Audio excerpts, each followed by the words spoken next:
Praise the lord. ఈరోజు దేవుని వాగ్దానము, యెహోవా కృప మన ఎడల హెచ్చుగానున్నది, ఆయన విశ్వాస్యత నిరంతరము నిలుచును. కీర్తనల గ్రంథము 117వ అధ్యాయము 1వ వచనము. సహోదరి సహోదరులారా, బైబిల్లో ఇది అతి చిన్న అధ్యాయం, అయితే అర్థాన్ని బట్టి చూస్తే ఇది చాలా పెద్ద అధ్యాయమే. యెహోవా సమస్త జనులను సృష్టించాడు. జనములకు నిజమైన దీవెనలంటూ ఏమైనా ఉంటే అవి ఆయన ఇచ్చినవే. అందువల్ల సమస్త జనులు ఆయన్ను స్తుతించాలి, మహిమపరచాలి. ఈ కీర్తనలో భవిష్యత్తు గురించిన ఒక విషయం కనిపిస్తుంది. అదేంటంటే, ప్రపంచంలో ఉన్న సమస్త అన్యజనులు దేవుణ్ణి ఎరిగే, దేవుణ్ణి స్తుతించే సమయం రాబోతుంది. అందరి కోసము మరణించేందుకు దేవుడు క్రీస్తును పంపాడని మనకు తెలుసు. అయితే అన్ని జాతుల ప్రజలు నమ్మకంతో ఆయన్ను స్వీకరించాలి, ఆయన్ను స్తుతించాలి. ఆయన్ను స్తుతించడానికి ముఖ్య కారణం ఆయన కృప, సత్యం గల దేవుడు. ఆయన విశ్వాస్యత నిరంతరము నిలుచును. భక్తుడు ఈ విధంగా అంటున్నాడు, యెహోవా నీ కృప మాకు కనుపరచుము, నీ రక్షణ మాకు దయచేయుము. దేవుడైన యెహోవా సెలవిచ్చు మాటను నేను చెవునబెట్టెదను. ఆయన తన ప్రజలతోనూ తన భక్తులతోనూ శుభవచనము సెలవిచ్చును. వారు మరలా బుద్ధిహీనులు కాకుందురుగాక. మన దేశంలో మహిమ నివసించినట్లు ఆయన రక్షణ ఆయనకు భయపడు వారికి సమీపముగానున్నది అని.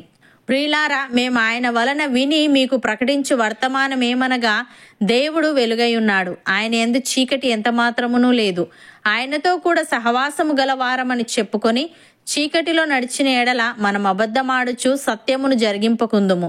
అయితే ఆయన వెలుగులోనున్న ప్రకారము మనమును వెలుగులో నడిచిన ఎడల మనము అన్యోన్య సహవాసము గలవారమై ఉందుము. అప్పుడు ఆయన కుమారుడైన యేసు రక్తము ప్రతి పాపము నుండి మనలను పవిత్రులనుగా చేయును. మనము పాపము లేని వారమని చెప్పుకొని ఎడల మనలను మనమే మోసపుచ్చుకుందుము, మరియు మనలో సత్యముండదు. మన పాపములను మనము ఒప్పుకొని ఎడల ఆయన నమ్మదగిన వాడును, నీతిమంతుడును గనుక ఆయన మన పాపములను క్షమించి సమస్త దుర్నీతి నుండి మనలను పవిత్రులనుగా చేయును. మనము పాపము చేయలేదని చెప్పుకొని ఎడల ఆయనను అబద్ధికునిగా చేయువారమగుదుము, మరియు ఆయన వాక్యము మనలో ఉండదు. కీర్తనకారుడు ఈ విధంగా అంటున్నాడు, యెహోవా ఉత్తముడును యథార్థవంతుడునై ఉన్నాడు కావున తన మార్గమును గూర్చి ఆయన పాపులకు ఉపదేశించును. న్యాయ విధులను బట్టి ఆయన దీనులను నడిపించును. తన మార్గమును దీనులకు నేర్పును. ఆయన చేసిన నిబంధనను, ఆయన నియమించిన శాసనములను గైకొను వారి విషయములో యెహోవా త్రోవలన్నీయు కృపాసత్యమయములై ఉన్నవి అని. ప్రియులారా, రాజుల చేతనైనను నరుల చేతనైనను రక్షణ కలుగదు. వారిని నమ్ముకొనకుడి. వారి ప్రాణము వెడలిపోవును, వారు మంటిపాలగుదురు, వారి సంకల్పములు నాడే నశించును. ఎవరికి యాకోబు దేవుడు సహాయుడగునో, ఎవడు తన దేవుడైన యెహోవా మీద ఆశ పెట్టుకొనునో వాడు ధన్యుడు. ఆయన ఆకాశమును, భూమిని, సముద్రమును, దానిలోని సర్వమును సృజించినవాడు. ఆయన ఎన్నడూనూ మాట తప్పనివాడు. అపోస్తలుడైన పౌలు తిమోతికి వ్రాస్తూ ఈ విధంగా అంటున్నాడు, ఆయన మనుష్యులందరూ రక్షణ పొంది సత్యమును గూర్చిన అనుభవ జ్ఞానము గలవారై ఉండవలనని ఇచ్చయించుచున్నాడు. దేవుడొక్కడే, దేవునికిని నరులకును మధ్యవర్తియు ఒక్కడే, ఆయన క్రీస్తు యేసను నరుడు. ఈయన అందరి కొరకు విమోచన క్రయధనముగా తన్ను తానే సమర్పించుకొనెను. దీనిని గూర్చిన సాక్ష్యము యుక్త కాలముల యందు ఇయ్యబడును. ఈ సాక్ష్యమిచ్చుటకై నేను ప్రకటించువాడనుగాను, అపోస్తలుడుగాను, విశ్వాస సత్యముల విషయములో అన్యజనులకు బోధకుడనుగాను నియమింపబడితిని. నేను సత్యమే చెప్పుచున్నాను, అబద్ధమాడుటలేదు. కావున ప్రతి స్థలమందును పురుషులు కోపమును సంశయమును లేనివారై పవిత్రమైన చేతులెత్తి ప్రార్థన చేయవలనని కోరుచున్నాను. సహోదరి సహోదరులారా, దేవుని మూలముగా పుట్టిన వారందరూ లోకమును జయించుదురు. లోకమును జయించిన విజయము మన విశ్వాసమే.